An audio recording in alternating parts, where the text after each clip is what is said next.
Hello, how are you? I don't have a better sign in for this than what I just did right now. So there you go. I will have to think of one.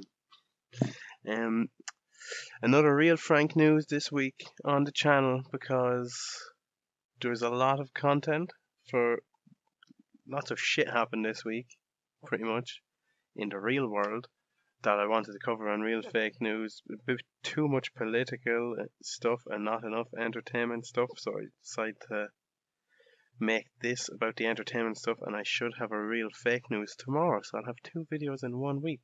And we'll ignore the fact that Fiona has some personal stuff going on tonight, and she won't be back till like 11 o'clock, and she's going to tell me about it, which will be far too late, and I don't imagine she'll be in the humour to do a podcast. And Lee was going to be guesting on the podcast for the first time this week, but he does not have the equipment at home in order to do it, so he's going to try to do one tomorrow, which would be super.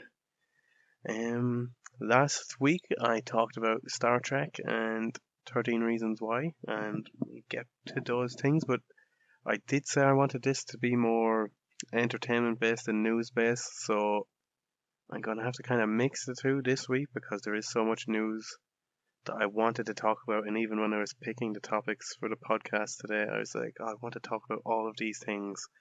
But me and Fiona kind of decided the shorter the podcast, the better, because we were able to get more kind of flow to them or whatever, and it was easier for us to do, and it was easier for us to organize during the day as well and stuff like that.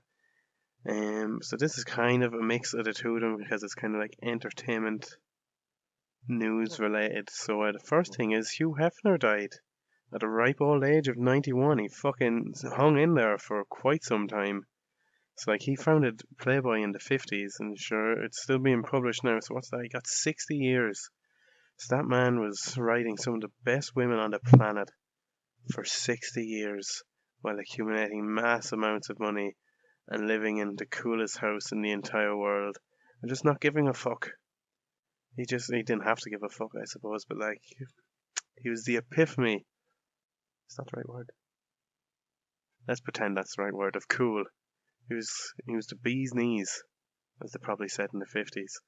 And he died, so what I'm left wondering is like what happens to his estate, what happens to the Playboy enterprise and the mansion and stuff like that. I hope to do right by it and to kind of keep it going as a testament to his life and stuff like that. I still want the celebrities that be having parties there and stuff like that. Eh, I don't know who he was married to. He's been married so many times, so I wonder what the story is with all of the models and stuff he's married. I keep saying and stuff a lot. Oh, I was just about to say it again, thinking words. Yeah, so like what happens to the Playboy estate now? The magazine's obviously still going to go, and I believe they stopped doing nudes a few years ago, and they just started doing more scenic, aesthetic photography of nude women that didn't show much. I've never actually owned the magazine because I'm 22 years old, and I don't think I've ever owned a physical copy of any pornographic material. To my knowledge, that I can think of. I think I might have bought one Nuts or Zoo issue in my life, maybe, but when I was like 8 years ago, so like I can't really remember. But if I was to buy one, that would have been when I bought one, I think, if I recall correctly. So, ignoring my porn habits and moving on, Tom Petty was found unconscious after full cardiac arrest, and later he went brain dead and passed away in hospital, or possibly they turned off the machines or something, so which is awful, obviously, because Tom Petty was a fantastic musician and he had that really cool, weird bass. And he had some great songs, and he was a member of the Traveling Wilburys, and he got his go at the Tom Petty and the Heartbreakers, which I know it's very morbid to say like a day or two after, but I find that very ironic that his band's name was the Heartbreakers and then he died of a heart attack.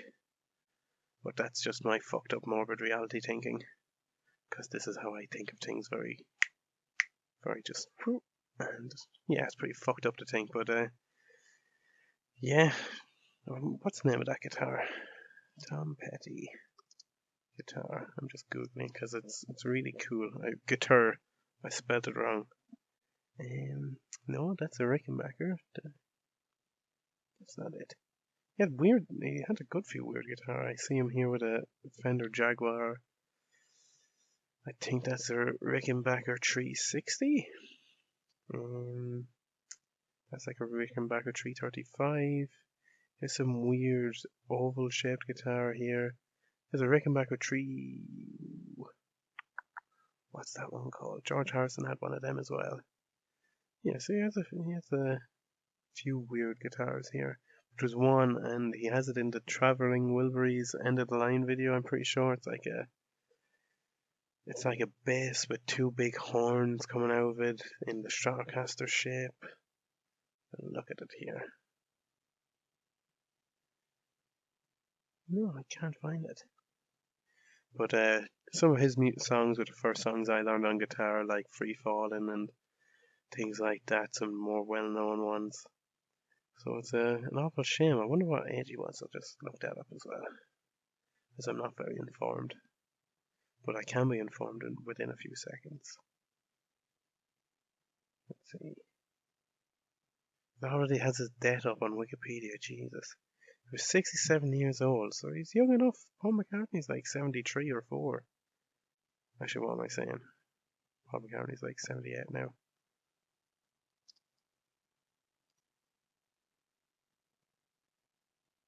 He's 75, yeah. It's close. So it's in between the two things, I guess. Yeah, I know Paul McCartney had a thing up about it as well. He paid homage to him. Yes, it's just a terrible loss for the music industry, really. But in all fairness, his best years of music were probably behind him, having said that. But yeah, he was a very influential and powerful musician.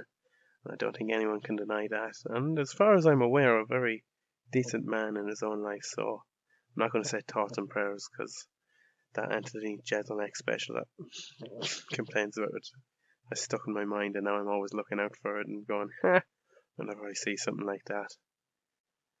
And the next thing I'm going to be talking about is Trump dedicates a golf trophy to hurricane victims, while also insulting and making fun of the mayor of San Juan, which is like the capital of Puerto Rico, I believe, which was heavily affected by the hurricanes, and he refused to give them help.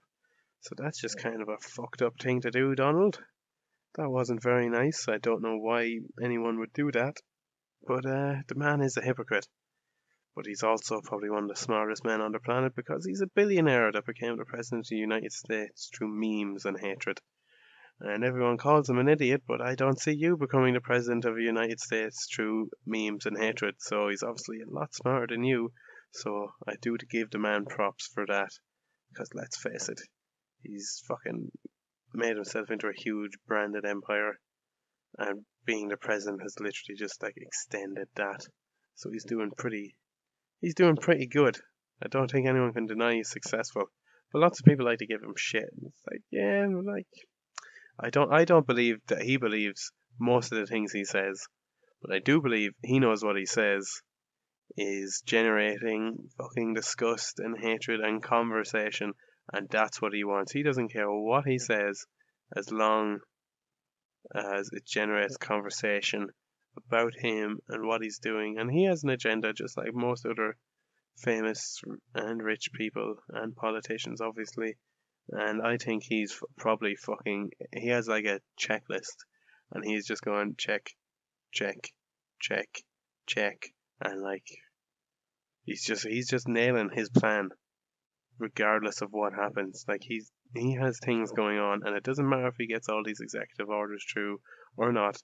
His plan is to fuck some shit up and increase his own personal power and the power of his buddies and stuff like that. And I'd say he is fucking 100% on top of all of that. So it doesn't really matter what he does, because he obviously doesn't care, because as I mentioned, golf trophy, and this is his 16th holiday in 8 months, and he has so many tweets where he gives out about Obama going on holidays, and the Obamas went on like 16 holidays in the first 4 years, and now he's on like his 30th golf trip and his 16th vacation or whatever. So like the man doesn't care, and I think people are getting way too worked over it. So he doesn't care. To get over it, he doesn't care in another 3 years, 4 months, there'll probably be a new president of the United States, and I hope to God it's not Hillary Clinton, because Pizzagate and all that stuff. It's just like I don't. Donald Trump isn't connected to anything like that whatsoever. Um, so like, who are you going like? Who'd be a good president of the United States right now? I hope Kanye West and fucking Ron Perlman and stuff are taking the piss when they say they're gonna, cause they could win it. Celebrities could 100% become the president of the United States through meme and hatred and popularity and stuff like that. 100% because people are idiots. People are fucking idiots. And I would not be surprised if Kanye West could become the president of the United States. But like, what would that man do if he was the president? What would that man do? Sounds like Catmandu. What would he do if he was the president? The man is nuts. He comes out with like seriously nuts statements all the time because he's surrounded by nuts people.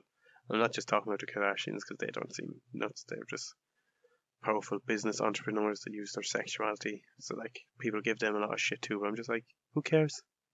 Get over it. But a lot of the no-name people in Hollywood that are super powerful are nuts. Like the producers and writers and all these people, the people you don't know about, are the people with the real influence. Because there's like two people that have written like 90% of the number ones in the last 15 years. And like one of them is an American dude, and the other guy is a South African dude, and they just like decide which pop star is going to get their next number one, whether it be Katy Perry, Taylor Swift, Miley Cyrus, Lady Gaga, Beyonce, whoever it is. It's just two guys, as they're the biggest producers in the world, and I'm sure Simon Cowell is up there too, in and amongst the workings of all this, because like, let's face it, that man's super powerful as well. So we've gone completely off the Donald Trump thing, and that's pretty much everything I have to talk about today. Hopefully there'll be a real fake news tomorrow. Sorry about two real Frank newses. That's a good name, isn't it? Two real Frank newses 2 weeks in a row was not my intention, but it is a nice backup if I can't get anybody on the show. So thanks for watching. Please like, comment, rate, subscribe, and all that nonsense. It really helped me out. I'd enjoy it. I would enjoy having an audience consistently appearing to listen to me talk. I think I would enjoy that. Well, anyway, might chat to you later. Might chat to you tomorrow. Might chat to you next Tuesday. Definitely chat to you next Tuesday because I try to bring out a video every Tuesday. Alright, good luck and fuck you.